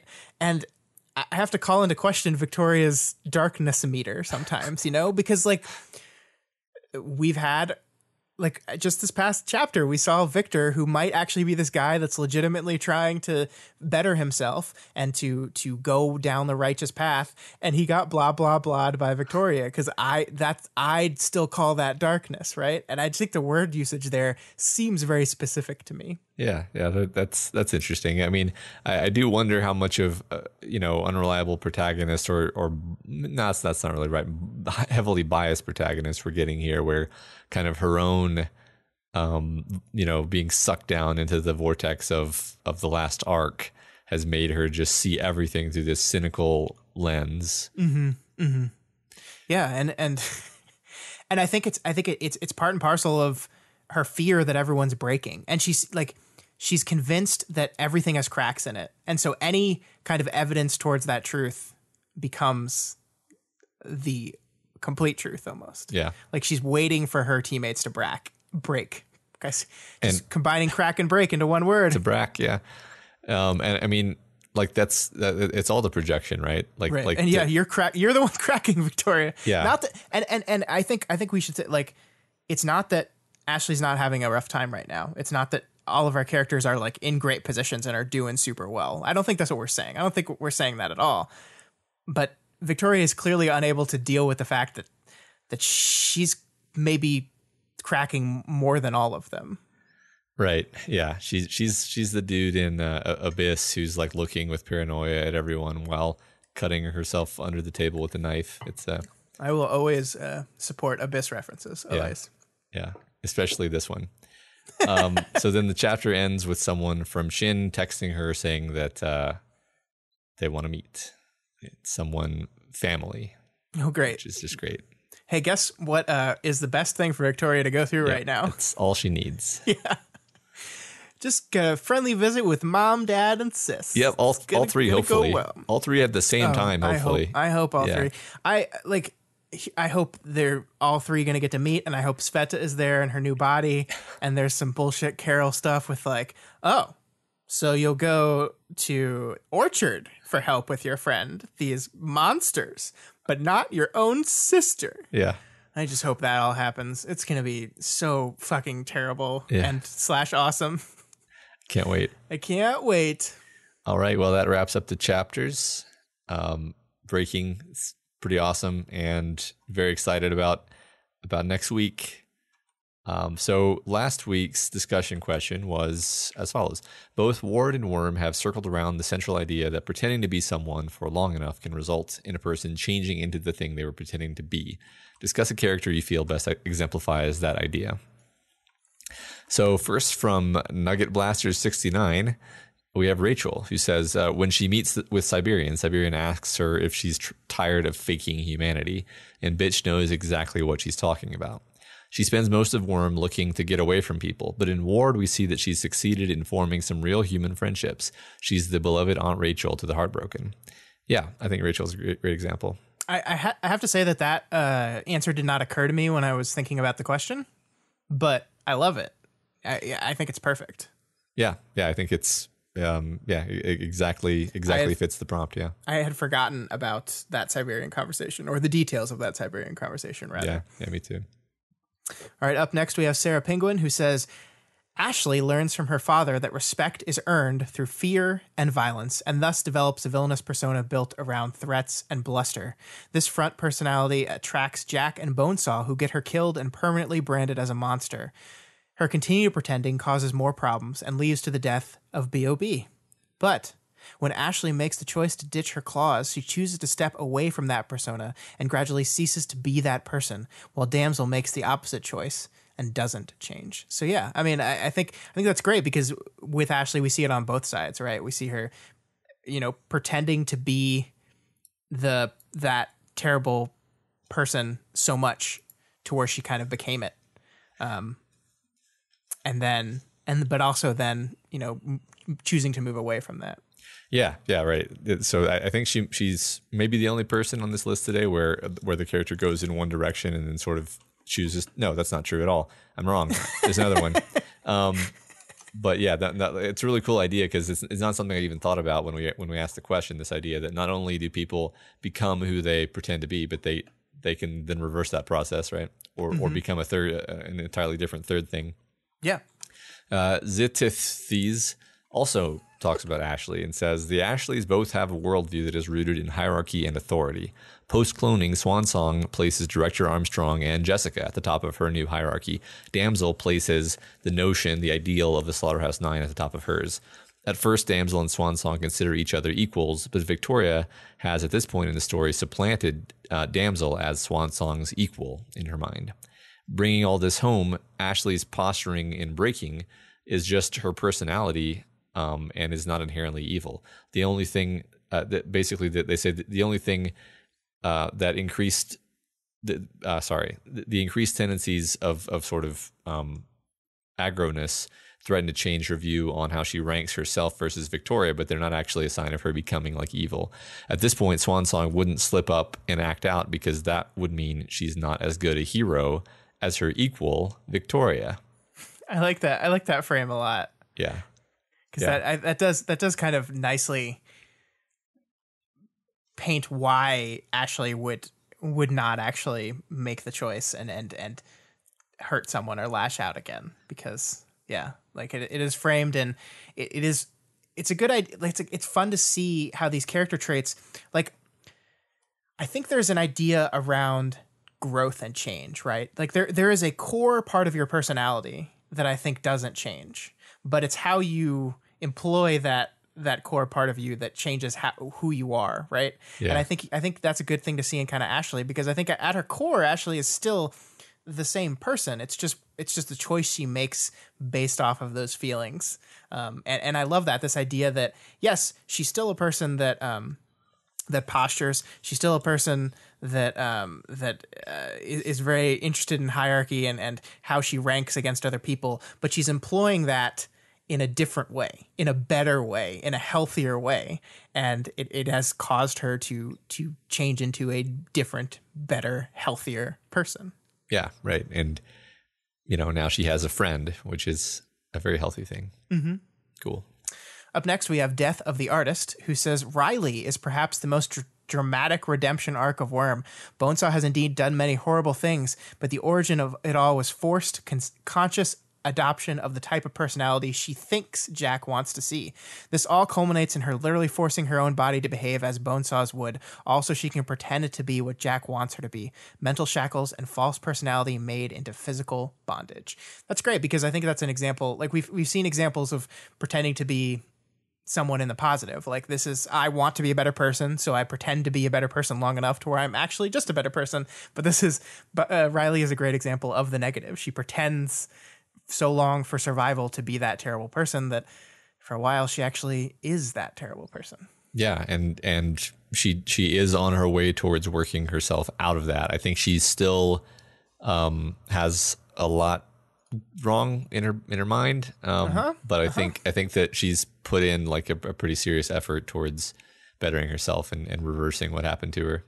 Yeah, interestingly enough, Bonesaw is one of those characters that has kind of disappeared from the story mysteriously, and we haven't been given a reason why, right? Yeah. Was she the one who didn't come back with Yes. Jessica? Yes. That sounds familiar, yeah. Yeah. Roundest Frog says Taylor. Taylor went from I'm only pretending to be a villain to warlord who's killed or beat some of the most powerful capes around in like a few months. It's like a few hours, Yeah, Taylor. right. That's a good answer, yeah. Calinero also says Taylor's transformation from lost team to terrifying warlord happens incrementally over the course of a very long book. This happens in phases as she gradually adopts as needed increasingly fearsome persona and spends time around people who are prone to normalize her current state. Remember that first she pretended to be a hero, then an undercover hero. Only after normalizing the status quo did it feel comfortable to shift into being a villain. Yeah, I like that. Yeah, that's cool, because I don't know if we've ever even specifically kind of laid it out like that, pointed out the fact that there are distinct epochs in the evolution of Taylor. It wasn't a gradual slide; it was a slide in distinct phases, right? Yeah, arcs. Yeah, maybe. Yeah, arcs, if you will. Call them arcs. Yeah, to coin a phrase. Me from Mars says Dragon started out as an administrative AI and was then freed to repurpose herself to be whatever she wanted. She chose the role of a hero and plays this role for a year before triggering. And since then, she's emulated being a human so well that the shards buy into it. Dragon pretended to be human so hard that she basically became one. Aw, I like that. Yeah, right. I mean, that's really cool, especially for someone like me who's really cynical about AI that's be completely won over by a character like this. Yeah. Next up, we have Wanson, who goes meta and says Wildbow. Wildbow forced himself into developing a writing habit by committing to a consistent publication schedule, and now he feels like he can't stop. He deliberately molded himself into who he is. Love it. Sure, I'll take it. Yes, I love that character. Okay. He can stop anytime he wants. He's in control. He's in control, but it'd have to be a different persona that he's adopting. EXE says love lost, perhaps. She definitely devolved into what she was pretending to be throughout the story. Yeah, that's a complicated one, actually. I mean, there's a lot going on with her. But yeah, like we do have the element that she was like, oh, I'm only pretending to be a villainous gang leader so I can get my revenge, and then I'm totally gonna kill all these people when I get my revenge. And it's like, no, didn't work. Love Lost is one of the characters I was thinking of when I wrote this question, actually, because I think that's a perfect example of that like, I'm just pretending to be the bad guy, and then I'll get rid of all the monsters once I'm done pretending to be the bad guy. And oh, wait, it's me. Yeah. PETA Enigma says, if it's a farce, a joke, let's run with it. We take simple names, dumb names, and we make people quake in their shoes at the sound. Jack Slash. So that's a quote. PETA picked Jack Slash. It says, Jack Slash made himself a deliberately bad identity and set out to make that a joke he played on the world by being scarier than his identity. It's almost a direct reflection of Scion, who chose a deliberately Jesus-like identity to mask his real identity as an interdimensional world-eating space whale. But where Scion chose to hide his nature, Jack wanted to overcome his with his skill. That's cool. I like that. Yeah. It's a little bit of a different twist on it, right? Mm-hmm. This idea of adopting an identity that then kind of informs you from the inside out. Yeah. All right. Good answers, everyone. Great discussion. Yes. Great discussion, everyone. Thank you so much for those of you that answered. We love it. Yeah. So the discussion question for next week is contrasts Wildbow's approach and style in writing dialogue scenes with another storyteller. So this is a different kind of question. We haven't asked a question quite like this before, but I think we talked a lot about Wildbow's dialogue scene this episode, because most of this episode was dialogue, and I want to like look at how Wildbow writes dialogue, how Wildbow writes dialogue heavy scenes as compared to how some other authors do it, and see the strengths in this method. Or the strengths in the other method, whatever you want to do. Yeah, and we agreed that we didn't actually want to just say, like, find a really good Wildbow dialogue scene and talk about it. Because we've done those a lot. We've done those a lot, and also, like, sure, you can learn a lot from that, but I think that you can always learn different things by contrasting different artists. Yeah. Like it brings different things into focus. Yeah, and I don't think we're asking, like, which is better, right? I don't think that's the intent of the question. I think it's just like explore. I think comparison explores different ways of doing things. Because I think off the top of my head, I think Stephen King has a very specific way of writing dialogue, and I think it'd be very interesting to compare Stephen King's dialogue writing to Wildbow's dialogue writing, and seeing different ways that different authors use their dialogue to express the story that they're telling. Yeah, right. I mean, like as soon as you came up with this idea, I immediately thought of like a whole bunch of basically not only artists but like specific things to say about it. So yeah, I'm excited to see what the answers are. Yeah. Well, that's all we got for you this week on We've Got Ward. You guys are all part of this show, so feel free to provide us with advice, questions, or thoughts on this week's reading. You didn't say now. I'm so proud of you. You can reach us via email at gotwormpod@gmail.com or over on our Twitter account at gotwormpod. My personal Twitter is at scottdaily85, and Matt's is that at monetize your friends. That's what Matt says. Scott is referencing my best tweet ever. It was a great tweet. Thank you. And I did. I monetized you, man. And I monetized you right back, buddy. If you're not already subscribed to We've Got Ward, we strongly recommend you do so and never miss an episode. You can find us on iTunes, Stitcher, YouTube, Google Play, and pretty much anywhere else in the world you can listen to podcasts. And as always, you can find this and all the other podcasts we do over at doofmedia.com. We referenced Pact in this episode, and that's because our friends Ruben and Elliot are doing Deep Impact, a chapter by chapter deep dive into that show, or that book rather. We talk about that show all the time on here, and it's because we really like it.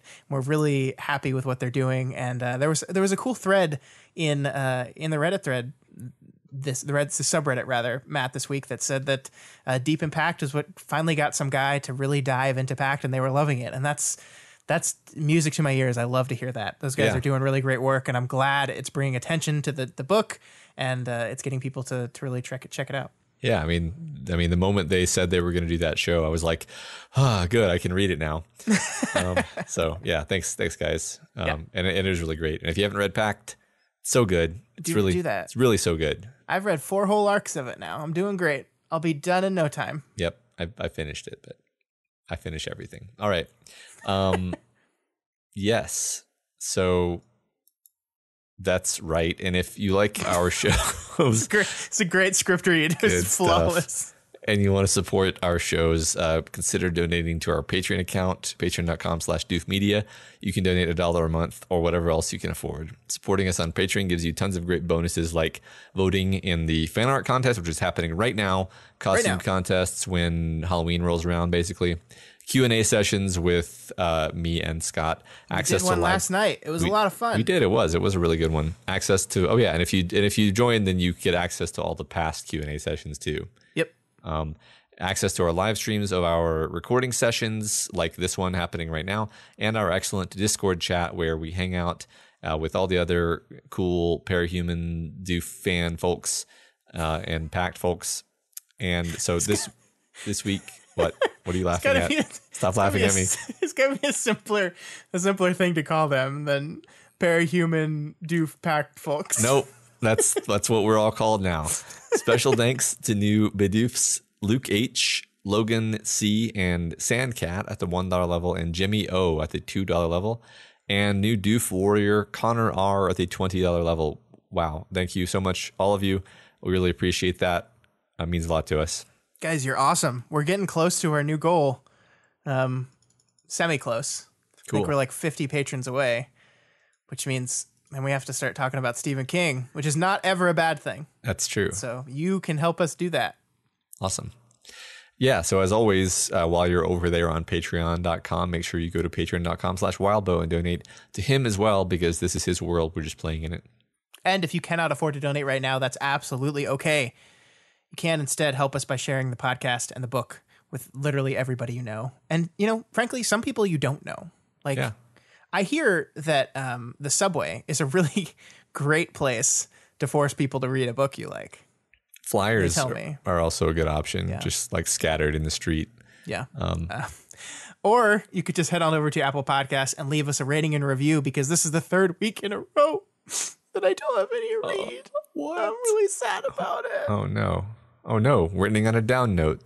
Well, that's it for this week's show. Next week on the show, we will continue with breaking. Is there a song that has breaking in it? I'm trying to think of a song I could sing. No.